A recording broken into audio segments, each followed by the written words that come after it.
2025 ചോദിച്ച മറ്റൊരു question. In some appropriate units, time and position relation of a moving particle is given by t is equal to x square plus x. Acceleration of the particle is. ഇവിടെ ടൈമിന്റെ relation തന്നിരിക്കുന്നു. t is equal to x square plus x. Acceleration calculate ചെയ്യാൻ നമുക്ക് എന്തായാലും velocity കണ്ടുപിടിച്ചേ പറ്റൂ. Okay, അപ്പോൾ ഞാനിവിടെ dt by d X എടുക്കുന്നു. dt ബൈ ഡി എക്സ് ഒരു പ്രാവശ്യം ഡിഫറൻഷിയേറ്റ് ചെയ്താൽ എക്സ് സ്ക്വയറിന്റെ ഡിഫറൻസിയേഷൻ 2x എന്ന് കിട്ടും.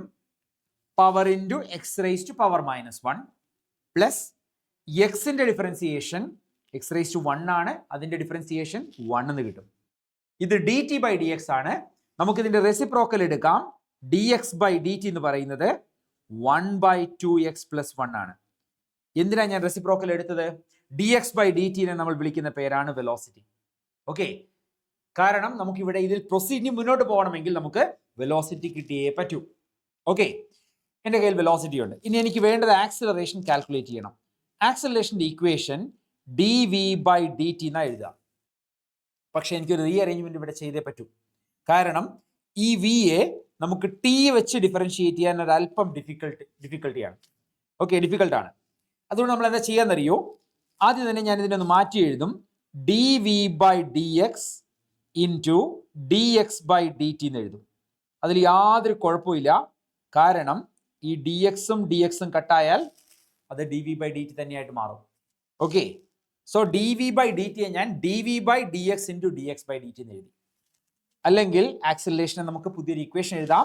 D x by d t എന്ന് പറഞ്ഞാൽ നമ്മുടെ വെലോസിറ്റി ആണ്, into d v by d x. ഇനി നമുക്ക് സബ്സ്റ്റിറ്റ്യൂട്ട് ചെയ്യാം, ഓരോ വാല്യൂ സബ്സ്റ്റിറ്റ്യൂട്ട് ചെയ്യാം. വിയുടെ വാല്യൂ ഇവിടെ ഓൾറെഡി നമുക്ക് കിട്ടിയിട്ടുണ്ട്. 1/2x + 1 into d v by d x. ഇതിനെ ഞാൻ d v by d x എടുക്കാൻ പോവുകയാണ്. D v by d x എടുക്കാൻ ആദ്യം തന്നെ ഇതിനെ മുഴുവനായി ഞാനൊരു ഫംഗ്ഷൻ ആയിട്ട് എടുത്തു കഴിഞ്ഞാൽ ഡിഫറൻഷിയേറ്റ് ചെയ്യുന്നത് എങ്ങനെയാണ്? 1/xന്റെ ഡിഫറൻസിയേഷൻ നമുക്കറിയാം -1/x² ആണ്. അപ്പോൾ -1/2x + 1 the whole square. കഴിഞ്ഞിട്ടില്ല. ഉള്ളിലുള്ള 2xനെ എനിക്ക് ഒന്നുകൂടെ ഡിഫറൻഷിയേറ്റ് ചെയ്യണം. കാരണം അതിനെ ചെയിൻ റൂൾ എന്ന് പറയും, അല്ലെങ്കിൽ function of A function rule എന്ന് പറയും. നിങ്ങൾ പഠിച്ചിട്ടുണ്ടാവും. ആ 2xനെ ഒന്നുകൂടെ ഡിഫറൻഷിയേറ്റ് ചെയ്താൽ 2 എന്ന് കിട്ടും. ഓക്കെ, അപ്പോൾ എനിക്ക് ഈ വാല്യൂ ഇവിടെ സബ്സ്റ്റിറ്റ്യൂട്ട് ചെയ്യാം. -2/2x + 1 the whole square. ഇനി സിംപ്ലിഫൈ ചെയ്താൽ -2/2x + 1 the whole cube എന്ന ആൻസർ വരും.